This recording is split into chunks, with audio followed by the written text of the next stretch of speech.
శుక్లాంబరధరం విష్ణుం శశివర్ణం చతుర్భుజం ప్రసన్నవదనం ధ్యాయేత్ సర్వవిఘ్నోపశాంతయే. గురుర్బ్రహ్మా గురుర్విష్ణుః గురుర్దేవో మహేశ్వరః గురుః సాక్షాత్ పరం బ్రహ్మ తస్మై శ్రీ గురవే నమః. వ్యాసాయ విష్ణురూపాయ వ్యాసరూపాయ విష్ణవే. మనం ప్రత్యేకించి మన రాష్ట్రంలో చాంద్రమానాన్ని పాటిస్తాం. చాంద్రమానంలో 8వ నెల కార్తీక మాసం. కృత్తికా నక్షత్రంతో పౌర్ణమి నాడు చంద్రుడు కూడి ఉన్నటువంటి నెల కనుక దీనికి కార్తీక మాసము అని పేరు. ఈ మాసానికి ఒక ప్రత్యేకత ఉంది. మిగిలిన మాసాల కన్నా చాలా భిన్నత్వంతో కూడుకుని ఉంటుంది.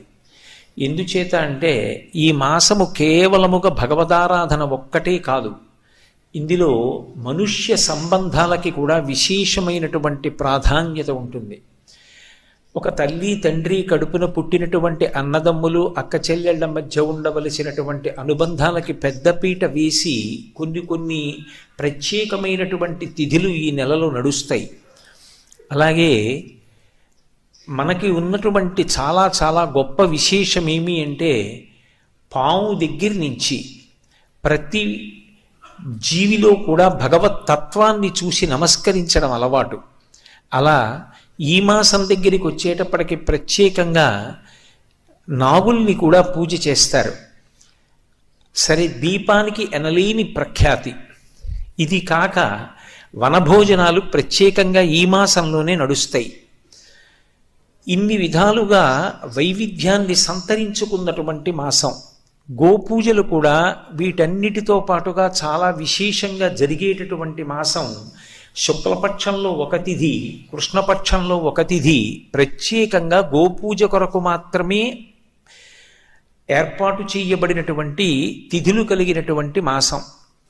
శివకేశవుల మధ్య ఏ విధమైనటువంటి భేదభావాన్ని పాటించకుండా త్రయంబకుడన్న పేరుతో పరమశివుణ్ణి, దామోదరుడన్న పేరుతో శ్రీ మహావిష్ణువుని ఒకే స్వరూపంగా భావన చేస్తూ పూజలు చేసేటటువంటి మాసం కార్తీక మాసం.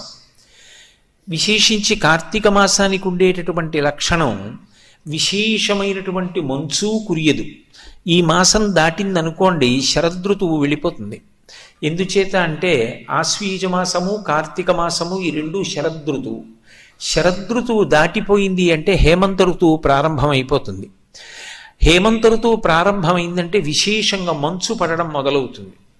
మంచు పడడం మొదలైంది అంటే అది జీవకోటికి ఆరోగ్యానికి అంత యోగ్యమైనది కాదు.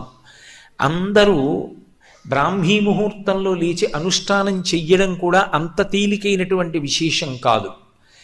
గ్రీష్మ ఋతువు ఉందనుకోండి, విశేషమైనటువంటి తాపంతో ఉంటుంది. అందుకే అంత తాపంతో ఉండేటటువంటి కాలంలో భగవంతుని యందు మనసు నిలబెట్టి ఆరాధన చెయ్యడం కూడా అంత తేలిక కాదు. వర్ష ఋతువు ఉందనుకోండి, హోరున వర్షములు పడుతుంటే భగవదారాధన యందు మనసు నిలబెట్టడం, దేవాలయాలకి వెళ్ళడం, ప్రదక్షిణం చెయ్యడం, దీపాలు వెలిగించడం, అనేకమైనటువంటి పూజాదులను నిర్వర్తించడం సుసాధ్యమైనటువంటి విషయం కాదు.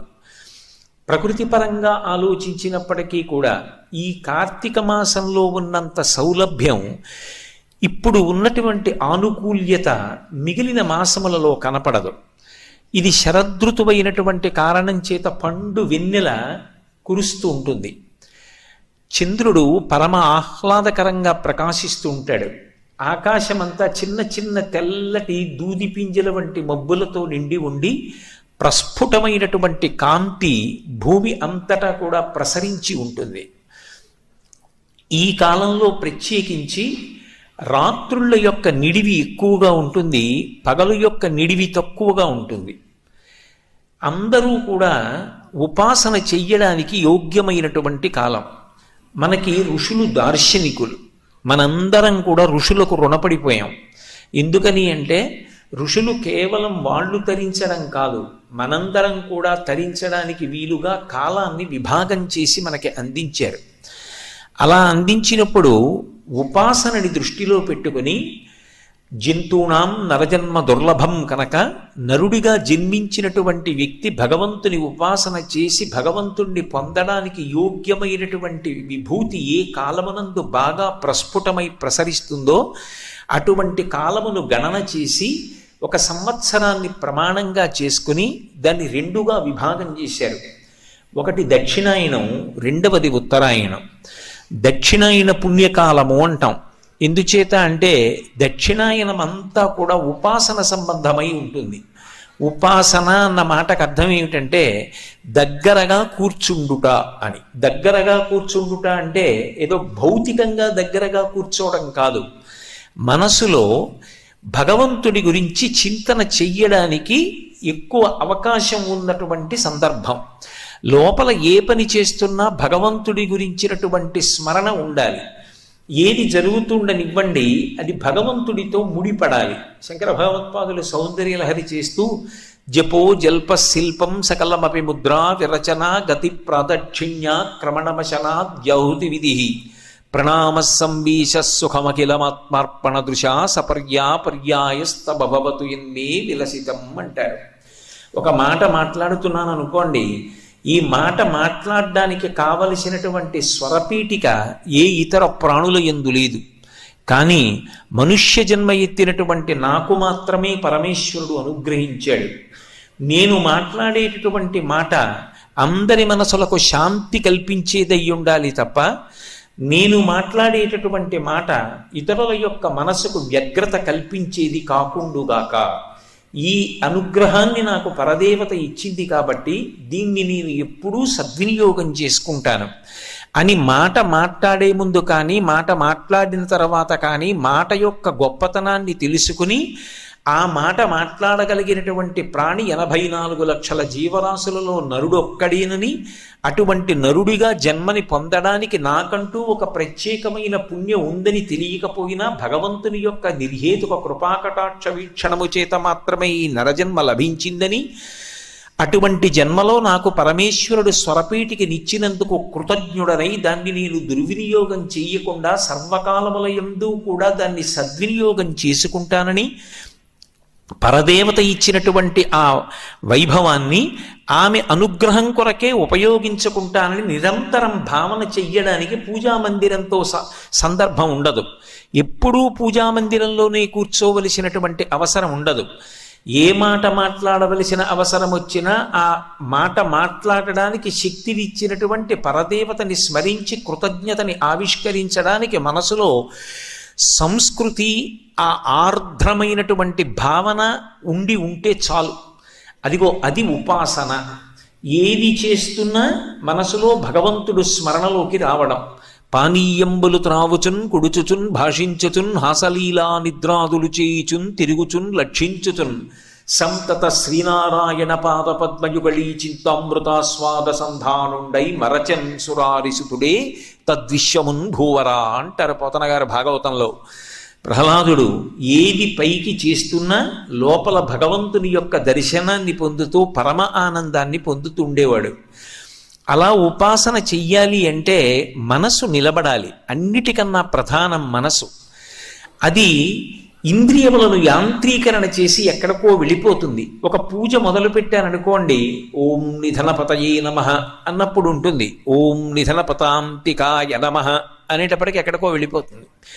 చేతిని యాంత్రీకరిస్తుంది, నోటిని యాంత్రీకరిస్తుంది, నోరు నామం చెప్తుంది, చేయి పట్టుకెళ్ళి పువ్వులు భగవంతుని యొక్క పాదముల యందు సమర్పిస్తుంటుంది. ఈశ్వరుడు అంటాడు, నాకు ఇవన్నీ అక్కర్లేదు, ఈ పదార్థములన్నిటినీ నేనే సృజించాను, నువ్వు కొత్తగా తెచ్చేది లేదు, నేను సృజించినది నాకు ఇస్తున్నావు. నీ శరీరాన్ని కూడా నువ్వు సృజించుకోలేదు. సప్త ధాతువులతో చర్మము, రక్తము, మాంసము, కొవ్వు, అస్థి, శుక్ల, మేధ అనబడేటటువంటి 7 పదార్థములతో దాన్ని నేనే తయారు చేశాను. నాకు కావలసింది నీ మనసు నా పాదముల దగ్గర పెట్టు. నువ్వెవరన్నది నాకు అనవసరం. నరత్వం, దేవత్వం, నగవన మృగత్వం, మశకత, పశుత్వం, కీటత్వం భవతు విహగత్వాది జననం సదాత్వత్పాదాబ్జ స్మరణ పరమానందలహరీ విహారాసక్తం చేద్రూదయమిహ కింతే నవపుషా అంటారు శంకర భగవత్పాదులు. శరీరంతో సంబంధం లేదు. మనసు భగవంతుని దగ్గర పెట్టగలిగినటువంటి ప్రాణి ఏదైనా తరించింది. ఒక్కొక్కసారి మనుష్య జన్మ కాకపోయినా తరించిన ఉన్నాయి. ఏ వేదంబు పఠించలూత భుజగంబే శాస్త్రములు సూచే తానే విద్యాభ్యాసమునర్చె కరి చించే మంత్రమోహించే బోధావిర్భావ నిధానముల్ చదువులయ్యా కాదు మీ పాద సంసేవాసక్తియ కాక జంతు తతికిన్ శ్రీకాళహస్తీశ్వర అంటాడు ధూర్జటి. ఒక సాలెపురుగు, ఒక ఏనుగు, ఒక పాము తరించాయి. ఒక కొండ నరత్వం దేవత్వం నగవన మృగత్వం మశకత పశుత్వం కీటత్వం భవతు విహగత్వాది జననం అని శంకరులు అన్నట్టుగా ఒక కొండ అయితేనే భద్రాద్రి తపస్సు చేసి రామచంద్రమూర్తిని తన శిరస్సు మీద నిలబెట్టుకోగలిగింది. వామాంకస్థిత జానకీ పరిలసత్కోదండ దండంకరే చక్రం చోర్ధ్వకరీడ బాహుయుగళే శంఖం శరం దక్షిణి బిభ్రాణం జలజాతపత్రనయనం భద్రాద్రిమూర్ధ్ని స్థితం కేయూరాది విభూషితం రఘుపతిం సౌమిత్రియుక్తం భజే. ఆ భద్రాచలం ఎంత గొప్పదైంది, వెంకటాచలం ఎంత గొప్పదైంది, శ్రీశైలం ఎంత గొప్పదైంది. పర్వతములైతే మాత్రం అవి భగవంతుణ్ణి తమ శిరస్సును దాల్చి తరించాయి. మనసు భగవంతుని యందు నిలబెట్టడానికి యోగ్యమైనటువంటి కాలాన్ని ఋషులు గణన చేసి దాన్ని బ్రాహ్మీ ముహూర్తము అని నిర్ణయం చేశారు. బ్రాహ్మీ ముహూర్తము అంటే సూర్యోదయానికి ముందు ఉండేటటువంటి కాలం. సూర్యోదయం నుంచి 88 నిమిషాల ముందున్న కాలాన్ని బ్రాహ్మీ ముహూర్తం ఉండేటటువంటి కాలము అని పిలుస్తారు. అది భగవదారాధనకు అత్యంత ఉపయుక్తమైనటువంటి కాలం. ఆ సమయంలో భగవంతుని యందు మనసు నిలబెట్టడం తేలిక. ఒక రోజుకి సూర్యోదయానికి ముందు 88 నిమిషములు ఎలా అరుణోదయంతో కలిపి భగవదారాధనకు యోగ్యమవుతుందో అలా ఒక సంవత్సరాన్ని